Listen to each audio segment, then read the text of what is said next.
이제 국민의힘 얘기를 나왔으니까 장동혁 대표 선출됐어요. 네. 사실 저도 예상을 잘 못했습니다. 저는 당연히 김문수 후보가 되겠지 이런 생각 좀 했었는데 어떠셨습니까? 제 기억으로는 네. 직전에 있던 대통령 선거에서 본 후보였던 사람, 물론 이제 당선이 되면 대통령 취임을 하니까 당 대표 나갈 일은 없는데 네. 대부분 이제 낙선한 사람들이 당 대표 출마하잖아요. 예. 떨어진 유일한 케이스가 김문수 후보예요. 이거는 뭐 저 멀리 이회창 총재부터 뭐 옛날에 DJYS야 뭐 워낙에 일종의 정당에 대한 오너십의 개념이 있었으니까 변론으로 하더라도 네. 수십 년째 이런 경우는 없었어요. 아니 새 역사를 어떻게 썼네요. 채 2달 반 전에 대선을 치른 후보가 본인이 소속한 정당의 전당대회에서 떨어져. 이게 말이 안 되거든요, 사실은. 근데 그러니까요. 그 일이 실제 벌어졌어요. 그 힘든 일을 장동혁 대표가 해냈네. 참나. 근데 보니까 이 본선에서도 그 4명의 후보가 있을 때도 1위를 했다라고 네. 하고 그 결선까지 이어졌는데 물론 이게 이 당신과 민심 반영 비율도 8대 2였고 뭐 그런 룰도 있겠지만은 장동혁 대표가 된 거 역시 윤호개인 힘이 작용했다 이렇게 그럼요. 봐야 됩니까? 그거죠. 예. 그러니까 장동혁 대표는 국회의원 된 지가 딱 3년 된 사람이에요. 그러니까 보궐로 들어와서 작년 총선에 재선에 그렇죠. 성공했으니까 네. 딱 3년 됐는데 음. 3년 만에 당대표가 된다고? 그러면 장동혁 의원이 국회 네. 입성한 이후에 어마어마하게 국민들의 뇌리에 각인될 만한 어떤 일을 하거나 아니면 어떠한 성과가 있었느냐? 그건 아니잖아요.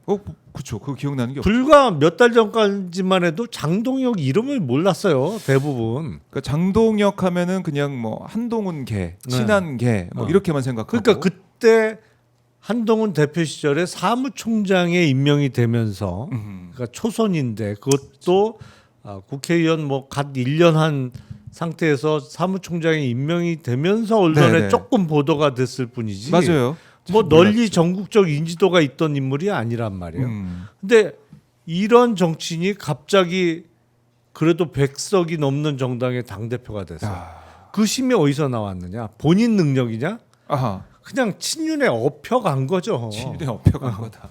그러니까 언더진윤 얘기 우리가 그동안 그렇죠. 많이 해왔는데 언더진윤이 그냥 앞에 세운 그런 당 대표 아니냐 이런 생각을 많이 하게 되는 것 같습니다. 그러니까 전환길 한동훈 전환길 뭐 이번에 그래 평가가 한동훈이 전환길한테 졌다. 뭐 싸움이 안 된다. 뭐 이런 평가도 나오던데. 한동훈 전 대표가 오히려 도와줬죠.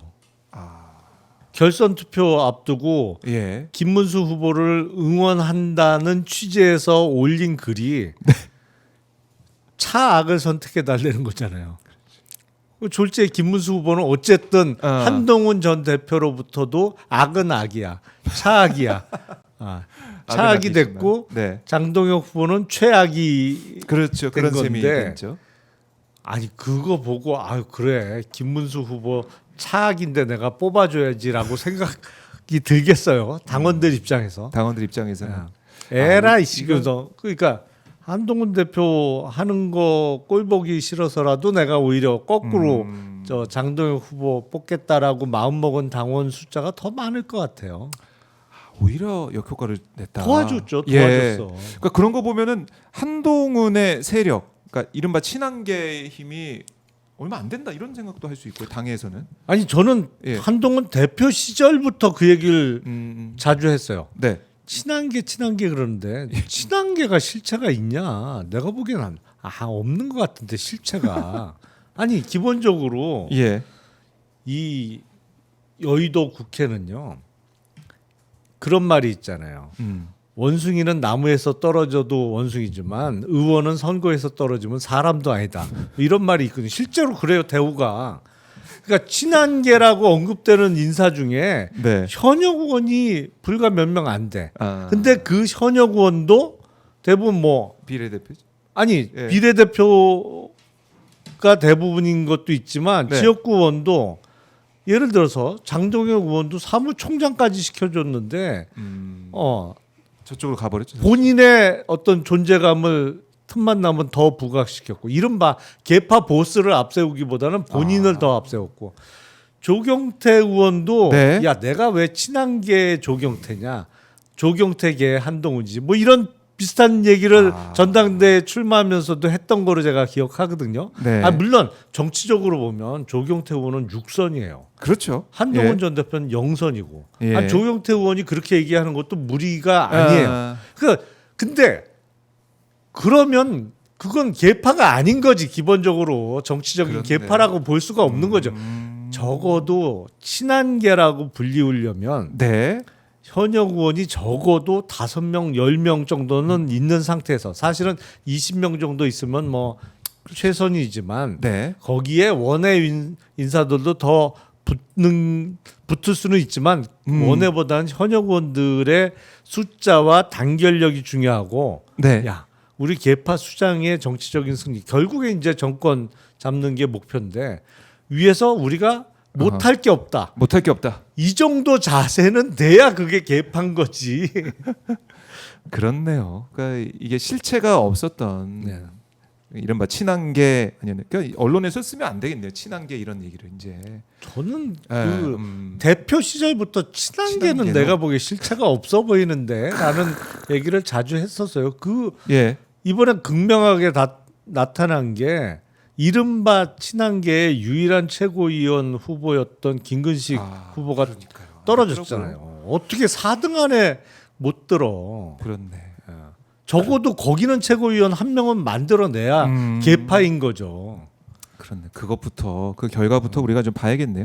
그러니까 전환길에 정말 이 어깨가 막 이렇게 올라갔어요, 진짜. 뭐 김문수 정계 은퇴하라 그러고 내 뒤에 윤석열, 김건희가 있다, 뭐 이렇게 얘기를 하고 막 이러고 있습니다. 그래서 지명직 최고위원 전환길이 되느냐 안 되느냐 이것도 이제 언론의 관심이거든요. 이 전환길 당이 돼버린 것 같은 느낌도 들고. 뭐 전환길 뒤에 윤석열, 김건희가 있다 보니까 그런 건데 이제 말을 좀 네. 바꿔탄 거잖아요. 아, 윤건희 입장에서는 이제 이른바 최근에 라이징 스타로 부각된 그쪽 세계에서 라이징. 라이징 스타로 부각된 네. 전환길과 손을 잡는 거고 또 또 정광훈 이런 사람들은 좀 뒷방으로 밀려나는 네, 추세고 네. 뭐 이렇게 되는 건데 아하. 참 볼수록 점입가경이에요. 어디까지 갈지 네. 이게. 그럼 국민의힘이 그러니까 정청래 대표도 이제 장동혁 선출에 대해서 여러 가지 비판을 하기도 했지만은 국민의힘의 미래, 국민의힘이 어떻게 될까? 장동혁 대표 선출로 어떻게 좀 전망하십니까? 그냥 지금과 비슷하게 굴러가겠죠. 일단은 총선이 오래 남아 있으니 네. 아니 그리고 저는 분당 가능성은 극히 낮게 봅니다. 분당. 예. 아니 이렇게까지 윤어게인 당이 됐는데 네. 합리적인 보수, 그러니까 국민들의 목소리에 귀를 기울이는 사람들은 또 거기에 있기 힘들지 않을까 이런 얘기도. 아니 있기는 힘들죠. 예. 근데 분당을 결행할 만한 90점이 될 만한 인물이 없어요. 90점이 있어야 돼요. 안철수는 어떻습니까? 안철수 의원. 안철수 의원은 뭘 또 나가요. 안철수 의원은 탈당 안 할 거예요. 예, 당을 지킨다. 예. 또 안 나가고. 아니 그러니까 나갈 만한 사람이 안 보여요. 왜냐하면 적어도 현역 의원 몇 사람 정도는 예. 나가줘야 그래서 정당을 만들어야 음. 현역 의원 중심으로 지급되는 국가 보조금도 좀 받고 그래야 당직자 월급도 줄 수 있는 거고 뭐 이렇게 당을 꾸려갈 수가 있는데 네. 현역 의원 누가 탈당을 하겠느냐. 제가 보기엔 나가라 하겠죠. 장동혁 대표 쪽 뭐 특히 이번에 뽑힌 최고위원 일부라든지 이런 사람들은 나가라고 막 할 거예요. 그럴 것 같아요. 하지만 나가겠느냐? 안 나가죠. 안 나가면 쫓아낼 방법은 있느냐? 현역 의원을 어떻게 쫓아내요? 그렇죠. 그러면 그냥 맨날 지지고 볶고 그런 상태로 있는 거야. 그러면서 이른바 친윤계가 아닌 뭐 조경태 의원이나 안철수 의원이나 이런 사람들은 네. 내년 지방선거까지만 내가 참자. 지방선거 결과 딱 나오는 순간에 결과 갖고 그럴 거 아니에요. 대표 책임지고 물러나라는 그렇겠죠. 얘기 나올 거고. 네. 그래서 그때 밀어내기 한판 하면 된다라고 계산을 하겠죠. 내년 지방선거 불과 몇 달 남았어요. 10달도 안 남았는데 그렇네요. 이제 얼추 9달밖에 안 남은 건데 그렇게 굴러가겠죠. 그 시점을 맞아요. 사실 지금 뭐 큰 선거가 바로 코앞에 있는 게 아니기 때문에 네. 내년 지방선거까지는 얼마 남지도 않았고 일단 국회의원 기다린다. 선거가 없잖아요. 국회의원 선거 없는 게 사실은 국민의힘이 지금 이 모습을 보이는 가장 큰 이유가 아닌가 이런 네. 생각도 듭니다. 국민의힘 상황 글쎄요. 우리 국민들이 또 이 모습을 좀 언제까지 봐야 되느냐. 국민의힘이 정말 제대로 된 정당의 역할을 할 수 있겠느냐 이런 우려를 가지고 계신데 또 이번에 수사 대상에도 뭐 여러 명이 이제 올라가게 될 것 같으니 네. 추경호 전 원내대표는 뭐 소환을 피할 수 없을 것 같고요. 네. 가서 조사 받고 거기에 대한 특검의 판단도 있을 테니까 지켜봐야 된다.